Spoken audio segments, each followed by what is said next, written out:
Hello everybody, guess who's back? It is I, Al Johnson, in my fuchsia champion sweater, and as promised, I am back, and well, let's talk about Mandalorian Season 3, shall we? Now, we are basically let's just say we are less than maybe 5-6 hours away from when the finale to Season 3 hits Disney Plus, and I figured I'd come up here to give my thoughts on the third season so far for the first 7 episodes. Now, warning, there will be spoilers for the first 7 episodes of Mandalorian Season 3. So, you've been warned. And also, ladies and gentlemen, if you want to keep following this journey, or if you'd like to be a part of this journey for what the Al Johnson Show is, then be sure to do the following.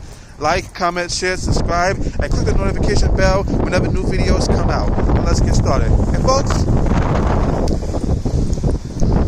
for the last 7 weeks, there's been lots of, let's just say, mixed opinions and or divisiveness and or polarizing thoughts on Mandalorian Season 3. You have your section of Star Wars fans that enjoy it. You have your section of Star Wars fans that are not liking it. You have your section of Star Wars fans that are confused by the developments around the characters and what the season is all about. And I'm here to tell you, me personally, again, as somebody who is a casual Star Wars fan, I joined on board when the sequel trilogy was coming out. And even then, there's lots of, obviously I haven't seen all the movies, including Rise of Skywalker or the other movies. But I'm coming from a perspective of a fan who basically just likes to be entertained, who enjoys entertainment and what have you. And for my money, is Mandalorian Season 3 good? No, it's not. It's not. At least compared to the first 2 seasons.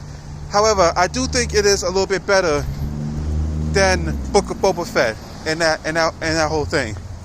And a lot of people want to bring up how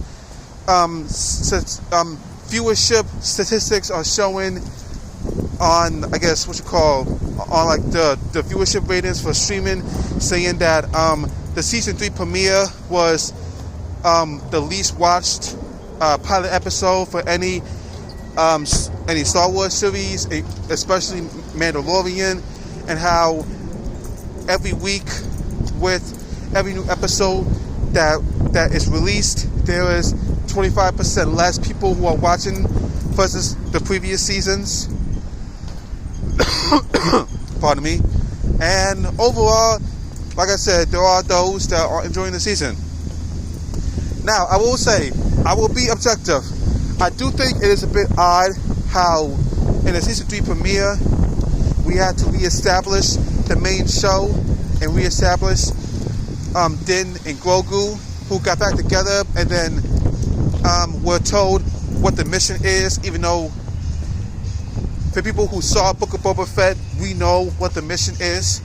And the whole thing about how we had to get IG-11 to help explore Mandalore. But then in episode 2, the whole thing about, we gotta get to Mandalore. The whole season is about the journey to Mandalore, and we get there and we wrap that up in the second episode. And then the third episode, we basically get an episode inspired by the other Star Wars show, Andor. Pardon me. Alright, now we're back. And how odd is it how we have Bo-Katan who joined along, how she's getting a lot of the shine, even though the show is supposed to be about Din Djarin or Grogu. Especially episode 3, how the beginning and the ending of the episode we had Din and Grogu and Bo-Katan, but the majority of the episode was following the Clone Doctor and Elia Kane, that's her name, yeah. And then episode 4 was saving Paz Vizsla's son, because was it the pterodactyl, whatever beast that was, kidnapped him, and then we finally get the reveal of what happened with Grogu in Order 66, being saved by Jedi Kelleran Beck, played by Ahmed Best, aka the actor who played Jar Jar Binks. Episode 5, we get that amazing pirate action sequence on Navarro with Pirate King Gorian Shard. Then episode 6, we had basically the most polarizing episode today with Jack Black and Lizzo and Christopher Lloyd, and how tonally weird it was. And then last week's penultimate episode, we go back to Mandalore with a whole strong Mandalorian fleet. We see Mandalorians that survived on the planet, and we get the return of Moff Gideon, who you could argue wasn't really a big factor up until last week about, oh, this is the end game, quote unquote.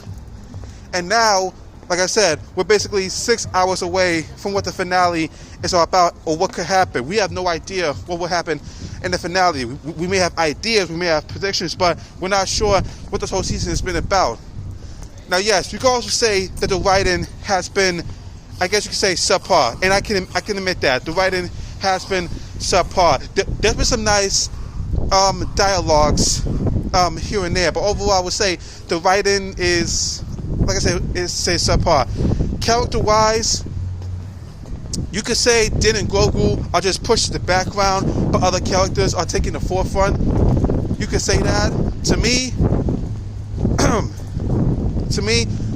I would say that the other characters who got like more shine, to me, I feel like they are somewhat important for maybe their character arcs, but maybe that's just me. Action-wise, when the action hits, it hits. When it's it's just The comedy, it sometimes works, but sometimes it doesn't. But like I said, I'm just a casual fan. You can look up other channels who follow Star Wars to the bone, who follow Star Wars like tooth and nail, who know the lore, who know the mythology, who know the goings on. Don't like come to me. Like I said, I'm just a casual. But look, am I still enjoying it? Obviously, I'm enjoying it. Could it have been better? Absolutely. Now, also leading up to the season 3 premiere launch, we had Jon Favreau announce that season 4 has already been written, and seeing the directions and the twists and turns season 3 has taken, you almost begin to question. It's like,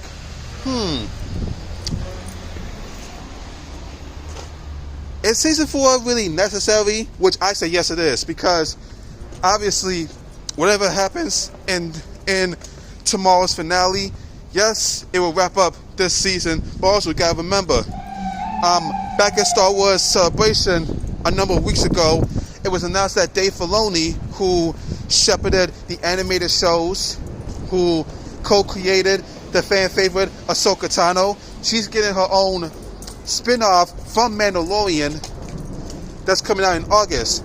And basically, the plan for Dave Filoni's Star Wars movie is to tie in and wrap up every plot point, every plot detail of the TV shows that's been on Disney Plus, to wrap up Book of Boba Fett, Mandalorian, what's it called, Skeleton Crew with Jude Law, Ahsoka, Bad Batch, Clone Wars, Rebels, everything all surrounding the man known as Grand Admiral Thrawn.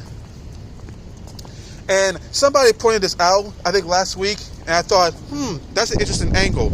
And that it doesn't really matter who is the star, who's the lead of the show. What matters, sorry, ambulance lights in front of me.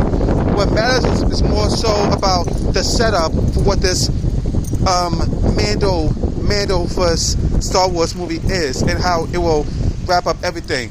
And people are still under the assumption that, basically this whole show about, I thought Din Djarin was the Mandalorian, and It's almost looking like, according to fans, that when the show fully wraps up, and I don't mean like it wraps up the show and that's it, I'm talking about when it fully wraps up in the movie, that it will mainly be overall about Baby Yoda, Grogu. How Grogu is the Mandalorian that this whole thing has been about. It wasn't about Din Djarin, or it's not even about Bo-Katan. And another thing too, I forgot to mention, there's a bit of a weird development, the whole thing with the dark saber. So in episode 6, Din Djarin says that when I was captured on Mandalore, the creature basically held me captive and stripped me of my weapon, and Bo-Katan used it to defeat him. So basically, she has rights to the darksaber because I was technically defeated. Which again, if you know your lore, you would think that makes no sense. But then again, when it comes to stuff like Star Wars or Marvel or Star Trek or DC, even if things sound really good, a lot of times things don't really make sense. But that's just my take on it.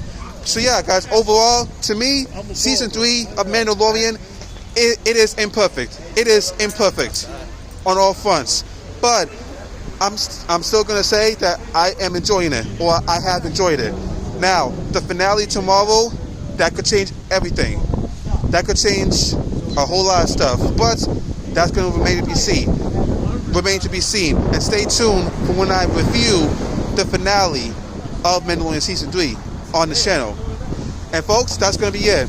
So overall, let me know down below, how do you feel about Mandalorian season 3? Let me know. Are you enjoying it? Do you think it's trash? I would like to know. So guys, that's it. It is good to be back. And well, I'll be sure to see you all on the next one. Thank you all for watching. Be sure to like, comment, share, subscribe, click the notification bell when you are updated with more content. And as always, guys, remember, I have been Al Johnson, and you're not, and this is the way.